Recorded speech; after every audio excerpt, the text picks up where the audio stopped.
Rick Jones. I own Jones Family Vineyards. Bought the property in 1992, bought 100 acres, and of that, about 90 acres was all very dense forest, looked beautiful, and at the time I didn't realize how unhealthy it was and how dangerous it was. In 2020, the glass fire erupted 4 a.m. about a mile from here. And by 4:10, my wife and I had evacuated, fortunately, but the 90 acres of virgin forest were just decimated by the fire. And since that time, we've been trying to figure out what is a healthy forest in this area, and how do we go from a burned out shell to that healthy forest. And we think we've got the answer, and it's the work that BurnBot is doing for us right now.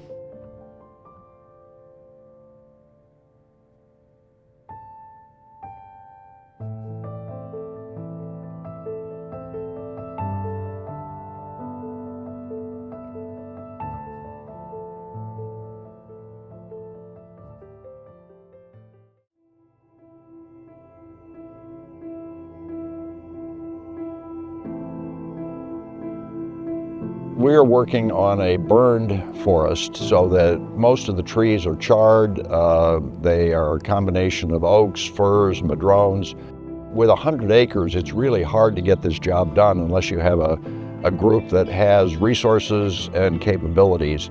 And we ended up deciding that we would do the whole 100 acres to protect the house going forward and to give us the base on which to build the healthy forest.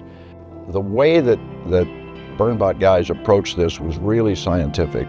Coming out, doing a drone flight with some LiDAR to get an idea of the density of the fuels, the density of the burned acreage, be able to get an idea of the slopes, then be able to put that together with what equipment was necessary. It's a variety of different pieces of equipment which are really essential when you're doing it on the kind of terrain that we're having to deal with here. We have everything from relatively flat hilltops to some very steep, very rocky slopes coming off the hills. And there's just no one way to get it done. You got to have a variety of approaches and techniques.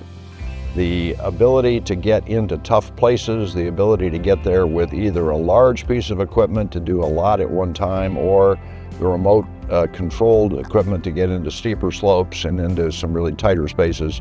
And BurnBot has done that for us in a relatively quick period of time.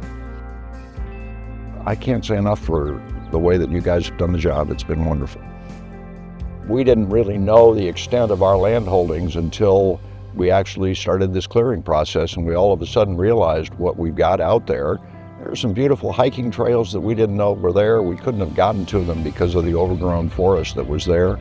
And now it's there, and we'll come back and plant some oaks strategically. And when my grandchildren are owning this property, it'll be just a wonderful, safe environment for them. Over time, we're going to have to maintain it. We're going to have to manage the forest so that it doesn't come back and become too overgrown. But for right now, I don't want to wish a fire on any of my neighbors in Napa, but if it were to come, we could stay here and survive and not have to evacuate. I think for the rest of my life, my wife's life, probably my children's lives, this house is safe. We're not going to be subject to fire just because we've got the buffer all the way around our property.